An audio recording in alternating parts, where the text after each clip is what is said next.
Punk Revolution. Now, today we are going to be discussing Olivia Rodrigo's newest album, Sour. This is an album that's getting so much buzz. Everyone's so excited about this. Olivia Rodrigo seems to come out of nowhere and seems to be primed to be our next big pop star. So let's discuss this album. And I was thinking about doing a review, but there's really not much to review here because this album is literally not a piece of art. It is just a fucking object that exists, like similar to a math equation. You can't really review a math equation because there's nothing artistic about it. It's just a neutral piece of shit, which is exactly what this fucking album is. I'm just going to explain to you how this fucking album exists because it's not art. There's nothing to review. Let's start by taking a look at the album cover. I have nothing to say about this album cover.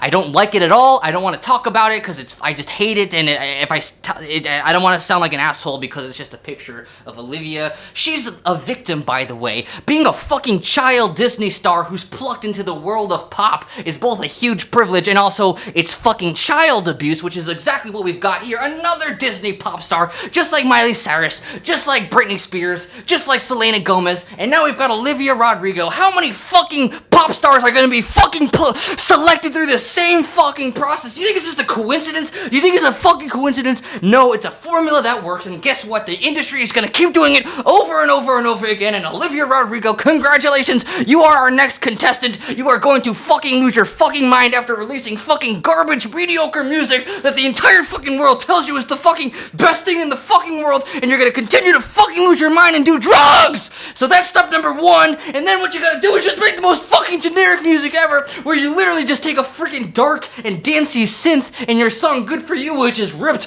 right out of freaking Billie Eilish's song Bad Guy. You get a badass little dark synth that's dancey, and you sing with this inflection in your voice that sounds just like Billie Eilish. There's some construction going on down there. It's fucking me up so bad. I can't fucking focus on this. We're going to a different room. We're going to a different room.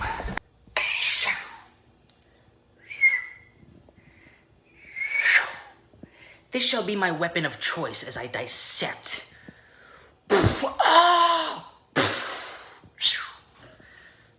Where was I? So, Olivia Rodrigo, I don't like she's doing this like Billie Eilish copy with her vocal inflection where it's like kind of whispery and quiet, but like she pronounces her S's like SSH, like I guess you know what you're doing now, I guess. I don't know why they do it. It sounds like a baby. It sounds like forced, fake, dramatic, like drama. I don't know. It's just like she's 17 years old writing breakup songs. Like, how could you know anything about breaking up when you're 17 years old? I mean, obviously, she's still a child, and the music is definitely marketed for children, which is why it drives me crazy that so many people are, like, analyzing this album so seriously, because it's literally music for children. Like, why is Anthony Fantano, like, a 50-year-old, like, sitting and defending her and talking about her music and analyzing it as if it's not just, like, a freaking corporation who pumped out this garbage? I mean, I just went through a breakup. Look.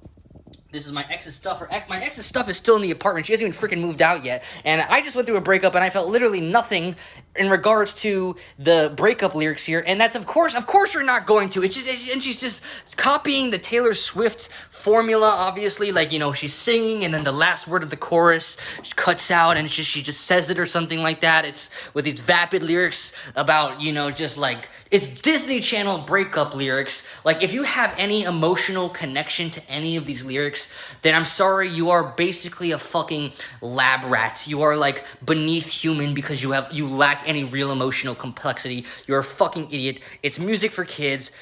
I'm sorry, that's how it is. If you like this music, please reconsider. I think, honestly, you belong in a re-education camp where you should be fucking tortured until you finally realize what good music is. And you might think that sounds cruel, but trust me, it's gonna be a favor to you in the long run. And what else do they do? Oh yeah, they put a little bit of pop punk influence in there, which is definitely the least boring parts of this album. It's a tremendously boring album, but the pop punk, Willow Smith just put some pop punk in her pop. It's clear there's like a memo going around behind the scenes in the record labels, like, ooh, let's put some pop punk in our music, in order to try to kill the punk revolution, and it's not going to work because I'm going to not hold back any criticism because I see through it, even though the punk parts are definitely the least boring. But even then, like, it's still, like, it's pretty boring pop. I feel like even though she's been cherry-picked as the next pop star, I just feel like she's not going to go very far because I feel like people have to be getting tired of it by now. It's just so transparent or I don't know, I'm skeptical. But, yeah, that's all I have to say, folks. Punk Revolution now. One more magic trick for you before I exit.